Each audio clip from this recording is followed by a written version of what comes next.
Au niveau de la page 218, vous avez un exemple de transmission à 2 caractères.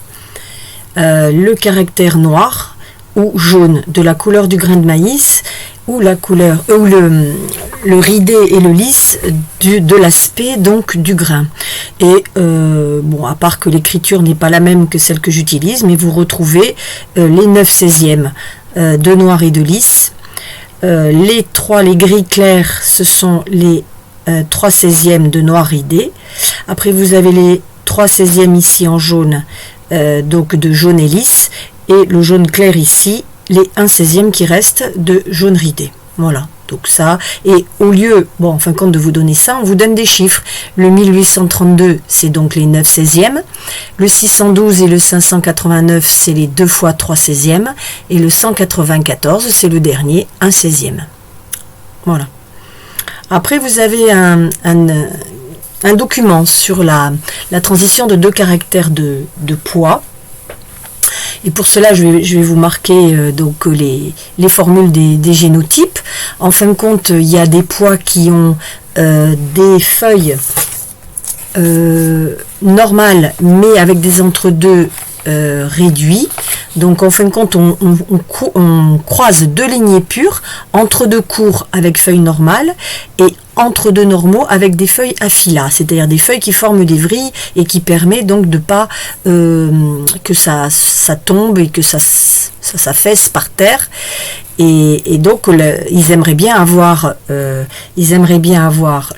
petit LE, donc ici l'entre-deux réduit, mais avec AF. Et comme c'est 2 récessifs, c'est assez difficile pour les obtenir. Alors ce qu'ils font, c'est qu'ils croisent d'abord les parents, donc en F0. Alors je vais vous montrer les autres, parce que sinon vous n'allez pas comprendre. Hop, voilà. Alors je vous ai marqué donc les formules des génotypes. La famille, donc F0.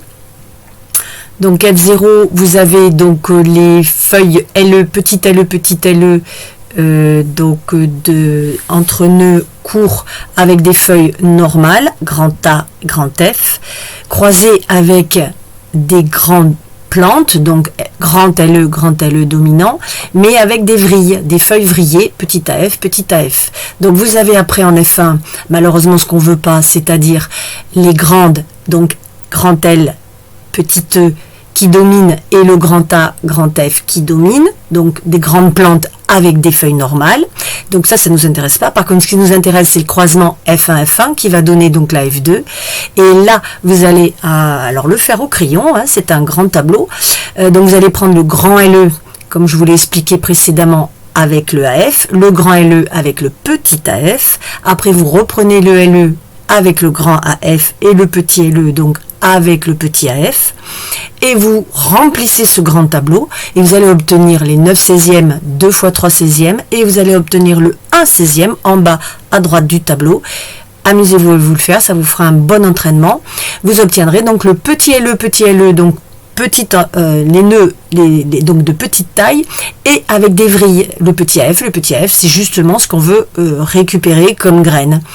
C'est un petit peu difficile, mais effectivement il n'y en a pas beaucoup de graines et il va falloir les trier, mais c'est un bon exercice.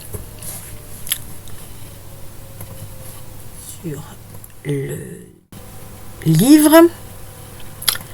Et donc dans le livre, vous avez encore un petit exemple à la fin, ici, avec le syndrome, pareil, ils veulent croiser des porcs, et le problème, c'est qu'il y a des allèles qui leur plaisent pas beaucoup, entre autres quand la viande est molle, et pâte, et pisseuse. Et par contre, il y a un gène NAPOL, pareil, qui a une viande acide, mais le poids diminue fortement à la cuisson. Donc il faut un premier croisement, vous le voyez ici, entre un individu avec une viande NAPOL et une viande PSE.